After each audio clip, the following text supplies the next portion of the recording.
उजनी आणि वीर धरणातून सोडलेल्या पाण्यामुळे आता भीमा नदीला पूर येणार असल्याची शक्यता या ठिकाणी निश्चित झाली आहे। त्यामुळे आता भीमा नदीकाठच्या शेतकऱ्यांनी काळजी घेणं आवश्यक आहे।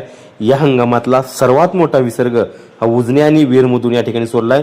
आजपर्यंतची सर्वात मोठी जी विसर्ग होता तो विसर्ग 4 वाजल्यापासून उजनी धरणातून सोडण्यात येतोय। तो म्हणजे 80,000 क्युसेकचा विसर्ग हा या हंगामातली पहिला जो विसर्ग आहे तो पहिला विसर्ग उजनी धरणातून भीमा नदीच्या पात्रांमध्ये सोडला जातोय। त्याचबरोबर 4 वाजल्यापासून वीर धरणामधून सुद्धा जो काही विसर्ग होता तो विसर्ग हा आता 63,323 क्युसेक्स इतका करण्यात आला आहे। म्हणजे असा एकूण जवळपास 1,43,000 क्युसेक विसर्ग हा संगम मार्गे भीमा नदीच्या पात्रामध्ये या ठिकाणी येण्याची शक्यता आहे। त्यामुळे आता भीमा नदीला पूर स्थिती निर्माण झाली आहे। 40,000च्या आसपास पाठीमागचेच पाणी आलं होतं। त्यावेळेस उजनी धरणाच्या पाण्यानं जुना दगडी पूल पाण्याखाली गेला होता आणि वाळवंटातली काही मंदिर पाणी गेली होती। मात्र आत्ताचं जर परिस्थिती पाहिली तर उजनी धरणातून जे काही पाणी येते त्याचा मोठा परिणाम हा इथल्या जनजीवनावरती होणार आहे। त्यामध्ये जर आता पाणी वाढ झालं तर कोणत्या लोकांचं स्थलांतर होणार आहे त्याची आपण माहिती या ठिकाणी घेतोय। 26,000 जर क्युसेक्सचं पाणी आलं तर जुना दगडी पूल आहे तो जुना दगडी पूल हा पाण्याखाली जायला सुरुवात होतोय। 35 ते 40,000 क्युसेक्स पाणी या ठिकाणी आलं तर जे पंढरपूरचे काही बंधारे आहेत ते बंधारे या ठिकाणी पाण्याखाली जाण्याची शक्यता आहे। मात्र 1,07,000 क्युसेकचा विसर्ग जर आला तर पंढरपूर मंगळवेढावरती जो काही जुना गोपाळपूरचा पूल आहे तो जुना पूल याखाली पाण्याखाली जातोय।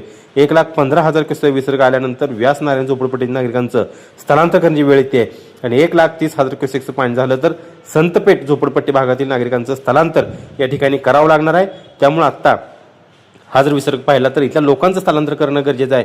आता प्रशासन पुढची भूमिका काय घेते, प्रशासनाचं स्थलांतर कधी करते हे सुद्धा पाहणं औत्सुक्याचं ठरणार आहे। जर दौंड आणि आवक जरी आता 30,000च्या आसपास असली तरी धरणपान क्षेत्रामध्ये पडत असलेल्या पावसामुळे विसर्ग वाढण्याची शक्यता आहे आणि पूर नियंत्रण करण्याच्या दृष्टीनं हा सगळ्यात मोठा जो विसर्ग आहे तो या ठिकाणी सोडला जातोय।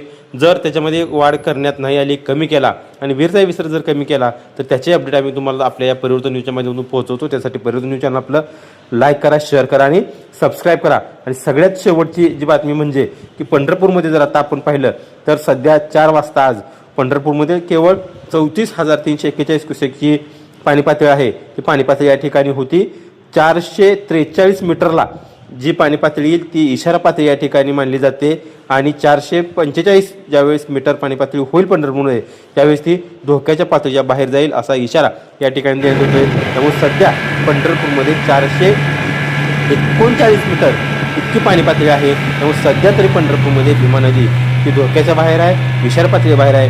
मात्र हा विसर्ग आल्यानंतर भीमा नदी पाणी पातळी या ठिकाणी निश्चितपणे वाढणार आहे। त्याची अपडेट आम्ही तुम्हाला आपल्या परिवर्तन न्यूजच्या माध्यमातून पोहोचवू। त्यासाठी परिवर्तन न्यूज चॅनल लाईक करा, शेअर करा, सबस्क्राईब करा।